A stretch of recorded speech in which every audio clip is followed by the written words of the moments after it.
Hello everyone, I am your teacher for this question. Let me explain this question to you. In this question, we have two columns, column 1 and column 2.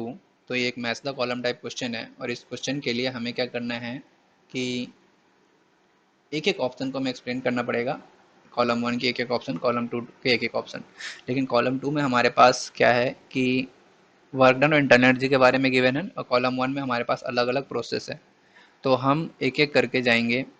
तो पहला part जो है हमारे लिए isothermal process है, A option.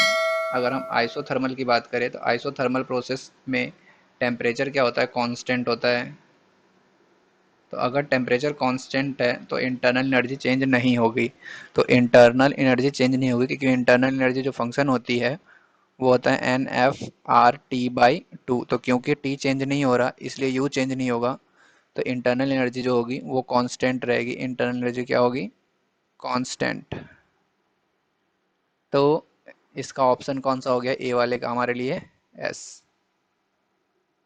B option को अगर हम बात करें, बी ऑप्शन क्या है, आइसोबारिक एक्सपेंशन। एक्सपेंशन मतलब वॉल्यूम इंक्रीज कर रहा है।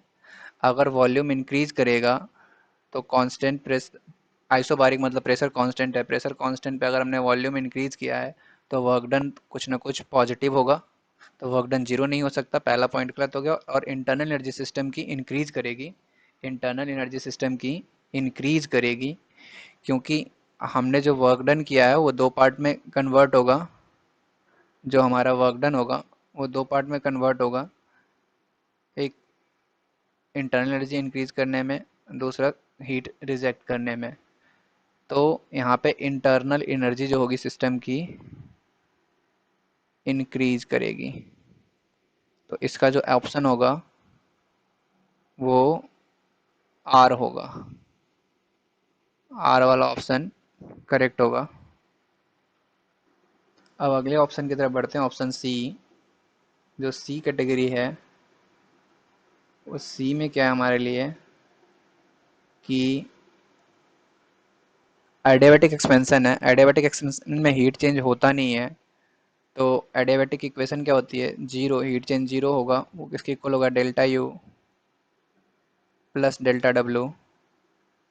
तो क्योंकि यहाँ पे डेल्टा डब्ल्यू पॉजिटिव होगा तो डेल्टा यू को निगेटिव होना पड़ेगा। डेल्टा यू निगेटिव होने का मतलब इंटरनल एनर्जी क्या होगी, डिक्रीज करेगी। इंटरनल एनर्जी डिक्रीज करेगी तो इसका जो ऑप्शन होगा वो क्यू वाला करेक्ट होगा। तो बच गया डी ऑप्शन। डी ऑप्शन क्या है हमारे लिए, आइसोकोरिक प्रोसेस। आइसोकोरिक में हमारे पास डी वी जीरो होता है।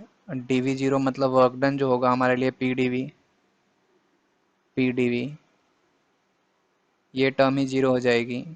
तो क्योंकि वर्क डन जीरो हो गई तो हमारे लिए पी वाला, इसका ऑप्शन जो करेक्ट हुआ वो पी वाला हुआ।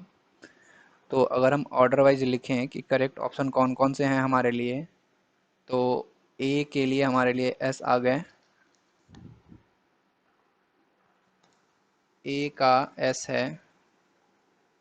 बी का हमारे लिए आर है। सी का क्यू है और डी का पी है। तो कोई ऑप्शन, करेक्ट ऑप्शन जो है हमारे लिए यहाँ पे बन के आ रहा वो करेक्ट ऑप्शन जो है ए का एस, बी का आर, सी का क्यू और डी का पी। ये सी ऑप्शन करेक्ट है। सो that is the explanation for this question. I hope you understood the question. Thank you.